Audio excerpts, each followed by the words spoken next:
Boa noite, amigos. Nesse 19 de abril de 2022, depois de amanhã já é o feriado, 21 de abril, dia do mártir Tiradentes e também do mártir Tancredo Neves. A história de Tancredo Neves ainda vai ser contada neste Brasil.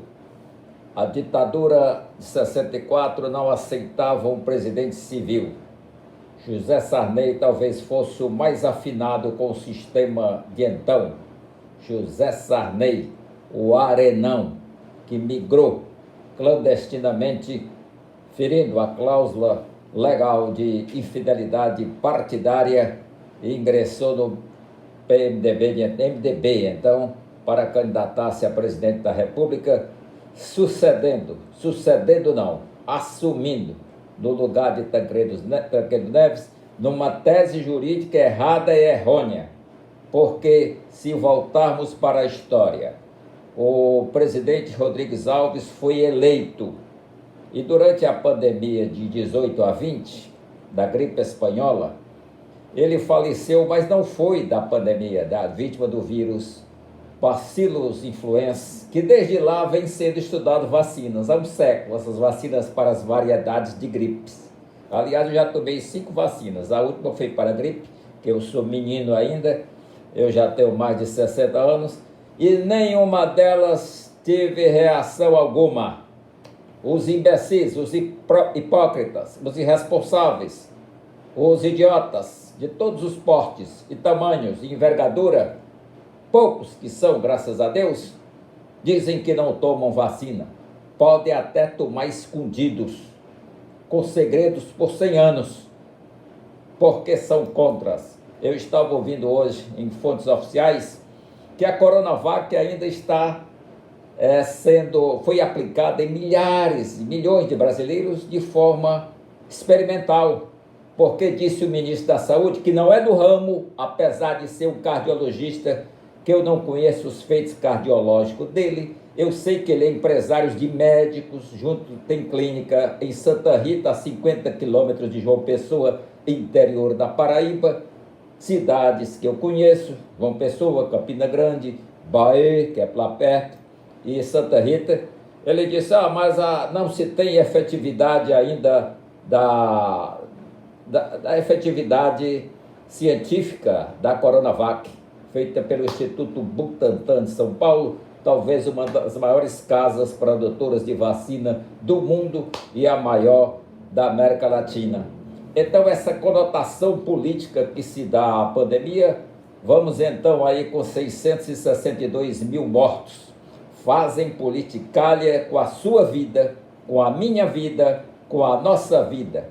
Quantos não morreram por causa dessa ideologia de que a vacina serviria para um flanco para jogar a politicalha? É a vacina do Dória, e Dória agora que se deflagra com seu próprio partido, foi escolhido como pré-candidato por uma assembleia por escolha livre do PSDB, e agora parece que o PSDB quer rejeitá-lo, coisas dessa política que ninguém entende, uma política de interesses, principalmente de interesses mesquinhos, uma política de centrão que vem dominando o Brasil desde a Constituinte de 87, 88, quando aqueles formigueiros de deputados que se juntavam baixo clero e centrão e queriam trazer algo contraditório, algo não muito republicano para a Constituição Federal, que tem até graças nela, coisas engraçadas,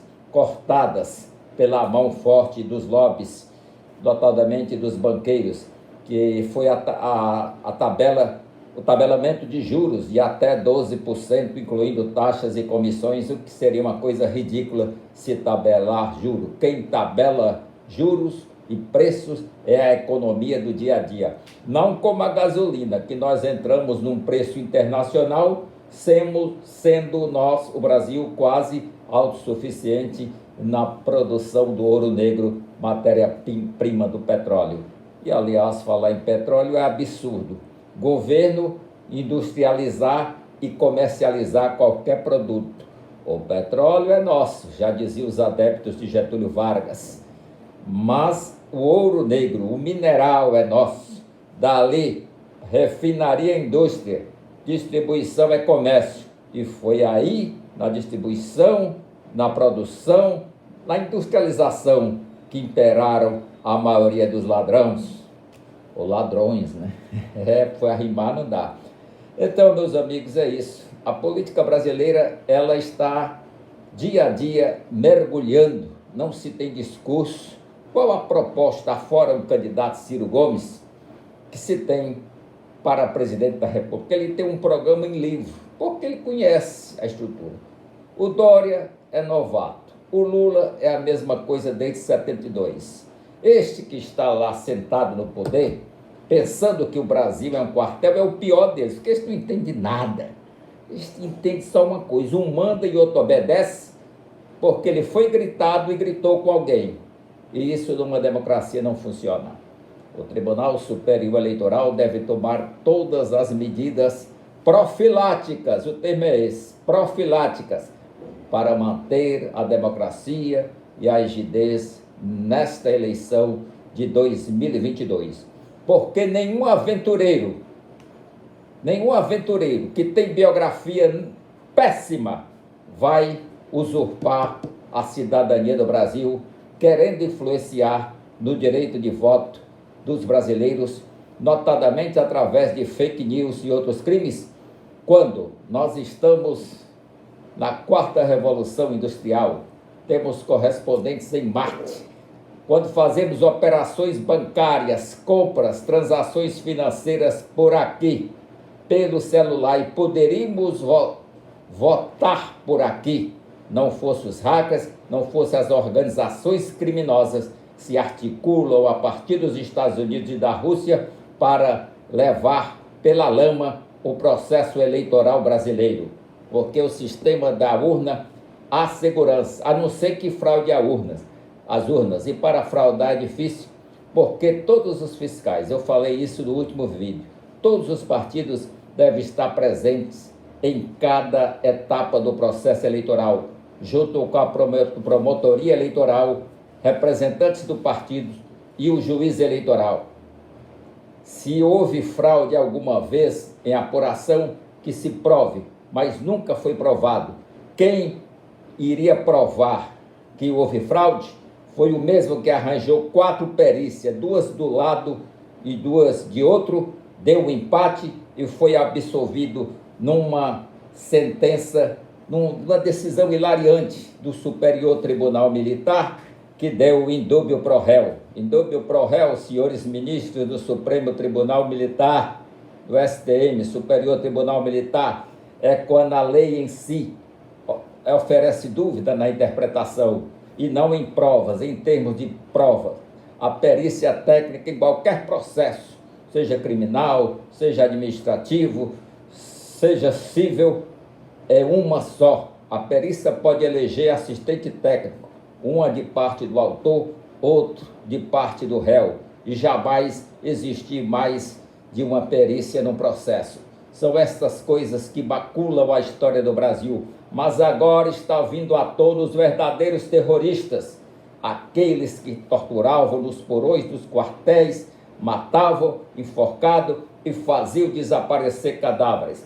10.000 horas de julgamentos do Superior Tribunal Militar estão sendo disponibilizadas pela imprensa brasileira, obtida através de decisão judicial, porque neste Brasil é livre a manifestação do pensamento, sendo vedado o anonimato.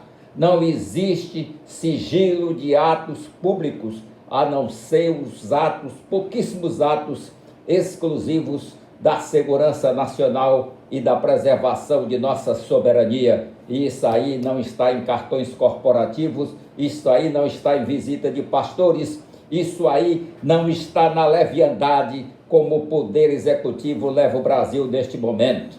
Isso é lamentável que essas coisas acontecem num país que deveria dar exemplo de probidade na administração e, sobretudo, moralidade, princípios estampados no artigo 37 da Constituição Federal, que diz que a administração pública em todos os níveis, federal, estaduais e municipais, velarão pelos princípios da legalidade, impessoalidade, moralidade, publicidade. Todos os atos são públicos e eficiência. Uma boa noite a todos e reivindique voto eletrônico para um Brasil grande com fiscalização internacional para evitar os piratas. Boa noite.